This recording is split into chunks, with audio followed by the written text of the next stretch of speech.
മുടക്കി പുറത്തിറങ്ങിയ മോഹൻലാൽ ചിത്രമായ എമ്പുരാന് ശേഷം വലിയ രീതിയിലുള്ള സെൻസർ ബോർഡിന്റെ വെട്ടിമാറ്റലിന് വിധേയമായിരിക്കുകയാണ് നിരവധി ചിത്രങ്ങൾ.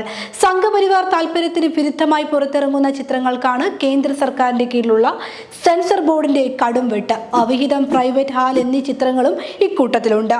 അതും തീർത്തും വിചിത്രമായ കാരണങ്ങളിലാണെന്നത് വലിയ രീതിയിലുള്ള പ്രതിഷേധത്തിന് വഴിയൊരുക്കിയിരിക്കുകയാണ്. കലാകാരന്റെ ആവിഷ്കാര സ്വാതന്ത്ര്യത്തിനുമേൽ കത്രിക വീഴുന്ന കാഴ്ച ഏറെ ആശങ്കയോടെയാണ് ചലച്ചിത്ര ലോകം കാണുന്നത്. കഴിഞ്ഞ കുറച്ചു കാലങ്ങളായി മലയാള സിനിമയിലേക്കും വലിയ രീതിയിലുള്ള കടന്നുകയറ്റമാണ് സെൻസർ ബോർഡിന്റെ ഭാഗത്തു നിന്നും ഉണ്ടായിക്കൊണ്ടിരിക്കുന്നത്. കോടികൾ മുടക്കി ചിത്രങ്ങൾ തിയേറ്ററുകളിലേക്ക് എത്തിക്കുന്ന നിർമ്മാതാക്കളുടെ അവസ്ഥ തീർത്തും നിരാശാജനകമാണ്.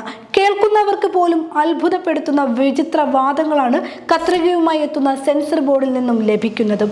പുരാണ കഥാപാത്രങ്ങളുടെ പേരുകൾ, ബീഫ് ബിരിയാണി ഇവയെല്ലാമാണ് സെൻസർ ബോർഡിന് ദഹിക്കാനാകാത്തത്. ഇന്ത്യൻ ചലച്ചിത്ര മേഖലയിൽ തന്നെ തങ്ങളുടേതായ സ്ഥാനം ഉറപ്പിച്ചു മുന്നേറുന്ന മോളിവുഡ് മേഖലയിൽ സംഘപരിവാർ അജണ്ട മറയില്ലാതെ സെൻസർ ബോർഡ് നടപ്പിലാക്കി തുടങ്ങുന്നു എന്ന് വ്യക്തമാക്കുന്ന രീതിയിലുള്ള പ്രവർത്തനങ്ങളാണ് നിലവിൽ നടന്നുകൊണ്ടിരിക്കുന്നതെന്ന് സംശയമില്ലാതെ പറയാം.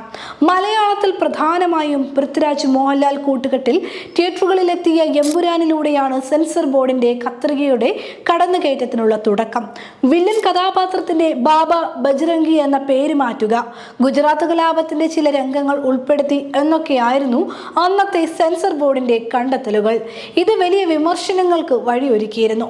സുരേഷ് ഗോപി നായകനായ JSK എന്ന ചിത്രത്തിലും സമാനമായ വെട്ടിത്തിരുത്തലുകൾ നിർദ്ദേശിച്ചു. സിനിമയുടെ പേരിലായിരുന്നു ഇത്തവണ പ്രശ്നം. സിനിമയുടെ ടൈറ്റിലും നായിക കഥാപാത്രത്തിന്റെ പേരുമായ ജാനകി ഹിന്ദു ദേവതയുടെ പേരാണെന്നും മാറ്റണമെന്നുമായിരുന്നു ആവശ്യം. പിന്നീട് സിനിമ പുറത്തിറങ്ങാതായതോടെ സമ്മർദ്ദത്തിലായ അണിയറ പ്രവർത്തകർ പേരിനൊപ്പം V എന്ന ഇനിഷ്യൽ കൂടി ഉൾപ്പെടുത്താൻ നിർബന്ധിതരായി. ഇപ്പോഴിതാ ഷെയ്ൻ നിഗം നായകനായ ഹാൽ എന്ന ചിത്രവും ഇതേ പ്രതിസന്ധി നേരിടുന്നു. ബീഫ് ബിരിയാണി, രാഖി, പർദ, ഗണപതി വട്ടം, ധ്വജപ്രണാമം എന്നീ പരാമർശങ്ങളുള്ള ഭാഗങ്ങൾ ഒഴിവാക്കാൻ റിവൈസിംഗ് കമ്മിറ്റി നിർദ്ദേശിച്ചിരിക്കുകയാണ്. ഇന്ദ്രൻസ് പ്രധാന കഥാപാത്രമായി തിയേറ്ററിലെത്തിയ ചിത്രം പ്രൈവറ്റ് പുറത്തിറങ്ങിയത് 9 ഇടങ്ങളിൽ മാറ്റം വരുത്തിയാണ്. ഹിന്ദി പറയുന്നവർ, രാമരാജ്യം, ബീഹാർ, പൗരത്വ ബിൽ എന്നീ പ്രയോഗങ്ങൾ ഉൾപ്പെടെയാണ് വെട്ടിമാറ്റാൻ ബോർഡ് നിർദ്ദേശിച്ചത്. കഴിഞ്ഞ ദിവസം തിയേറ്ററിലെത്തിയ ഹെഗ്ഗെ സംവിധാനം ചെയ്ത അവിഹിതം എന്ന സിനിമയിലും സെൻസർ ബോർഡ് കത്രിക വെച്ചു. പുരാണ കഥാപാത്രത്തിന്റെ പേര് ഉപയോഗിച്ചെന്നാരോപിച്ച് സെന്ന ചിത്രത്തിൽ നായികയെ സീത എന്ന് വിളിക്കുന്ന ഭാഗം സെൻസർ ബോർഡ് ഇടപെട്ട് ഒഴിവാക്കി. പഞ്ചാബ് 95, ഹോം ബൗണ്ട്, ഫൂലെ തുടങ്ങിയ ചിത്രങ്ങളും സമാന രീതിയിൽ പ്രദർശനം നടത്താൻ വലിയ കടമ്പകൾ കടക്കേണ്ടി വന്നു.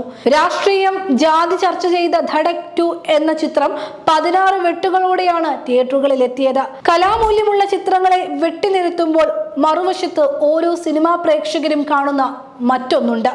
കേരളത്തെക്കുറിച്ച് വ്യാജ സന്ദേശങ്ങളും വിരുദ്ധ പരാമർശങ്ങളും നൽകി ചിത്രീകരിച്ച കേരള സ്റ്റോറിക്ക് ഒരു പ്രശ്നവുമില്ലാതെ സെൻസർ ബോർഡ് പ്രദർശനാനുമതി നൽകിയതും ദേശീയ ചലച്ചിത്ര പുരസ്കാരങ്ങൾ നൽകിയതും ഇതിലൂടെ ബോർഡിന്റെ നിലപാട് എന്തെന്ന് പരസ്യമായി തന്നെ ഏവർക്കും മനസ്സിലാക്കാൻ സാധിച്ചിട്ടുണ്ട്.